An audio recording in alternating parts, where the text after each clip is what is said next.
अंडा बनाइए तो हमर वाला खाबा की मुर्गी के? ना ना ना बाबा, हमरा मुर्गी के अंडा चाहिए, तोहर ना चाहिए।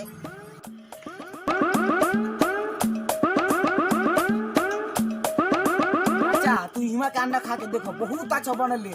हम जड़िए से खाई तो होई तरी पूरा हमरा जानकारी बा अंडा के बारे में। बहुत अच्छा बनावलन बाबा ई, खाली खा के देखो। कैसे बनावल बा? चाचा ई बाबा तो बनावल हो, 2 अंडा खबो 21 रुपया लागी। अच्छा ठीक बा, तो चल खा के देखल जा। आवा हो तो क्या जल्दी है। अरे घर हो जाए के बाद देरी होता।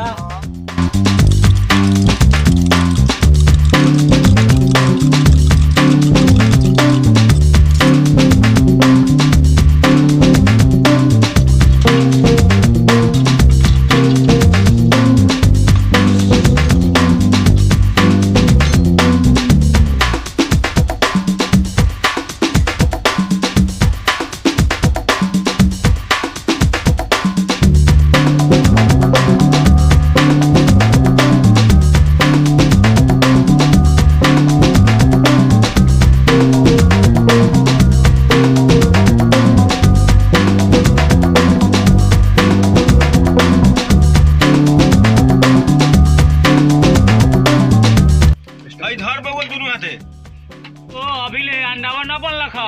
ओ का बोलवा लेके आवा ना, आवा जल्दी लेके। घरवा जाए के बा। पहिला हां आता गेला काम खा अंडा खा। ए रुक पहले के फैला दे। खा हो मर्द अंडा खा। खा अंडा खा। सोई में अंडा तो अंडा खा के तो बहुत मजा है। चलो पैसा दे घर चल जाओ। घर हम पैसावा देते। चलो हम चले वहीं बाबा चल। बाबा कितना रुपया भेलबो? 21 रुपया। अच्छा लाड़ में चुम्मा ले पैसा दे 21 रुपया।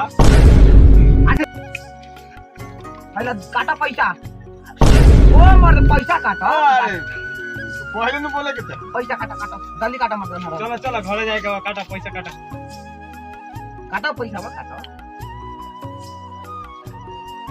अंडा तो खा ले, लेकिन बहुत बढ़िया लागल। फिर चलो कहियो आके फिर खाए ले।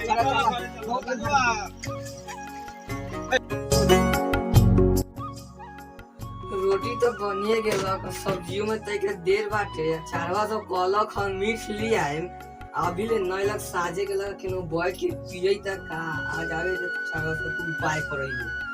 खाना में तो बनिए गेल, तय जाए तनी आराम कर ले।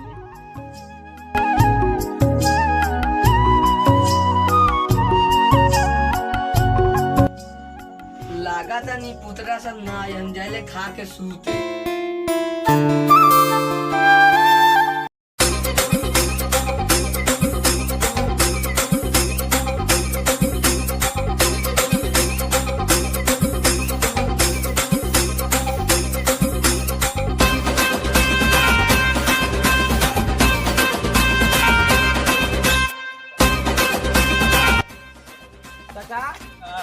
चल जा घरे, हम जाए तनी हम अपना घरे। ठीक बा जो। ठीक बा।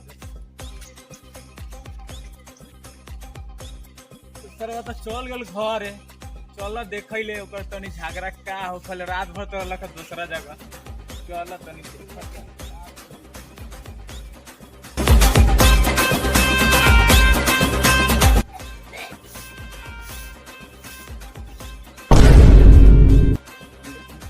आ गेला नी पुतरे, रात भर कहाँ रहला?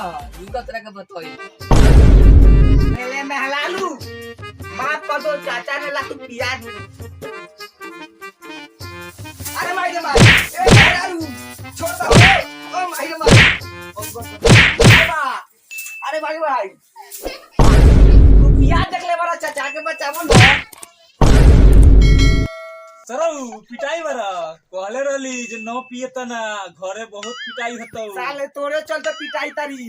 अरे भाई चाचा सो रहू तोरे चलते पिटाई तारी एक ना। अरे बाप रे बा, ओ माफ कर दो हो मेहरारू, माफ कर दो ओ मेहरारू। ओ अपना चाचा का जोरे चले बाजार के बहाने घाटी पे पिए सरहू। अरे बड़बा ओ चाचा कहाँ पर हो? भौजी खूब मारा, रात भर तारी पीले बा। माने कहले रहली सरऊ इतना न पिया, घरे कुटाइब। अभी तो हमरा घरे बाकी बा। तू सरऊ पिटा, हम जाइले घरे देखे का होइता। के पति के पावर दिखाता हूँ। रात के 2 बोतल तोरे पे उतारूं।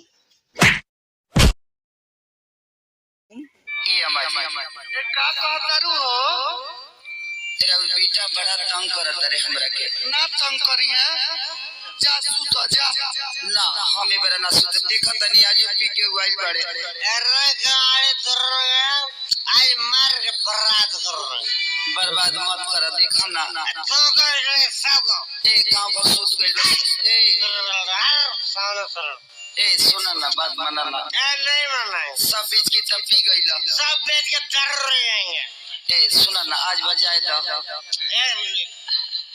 हर सामने से कहां हटे हम केकरा लगे जाई यार बाप यहाँ का करे जाई तारा से हाथ बांधो धरावले बड़े ए धरल सब बेच के पी जाएंगे तुमको भी बांधे रखेंगे पी जाएंगे दारू ए रामन बाबा आज सुतवा के ना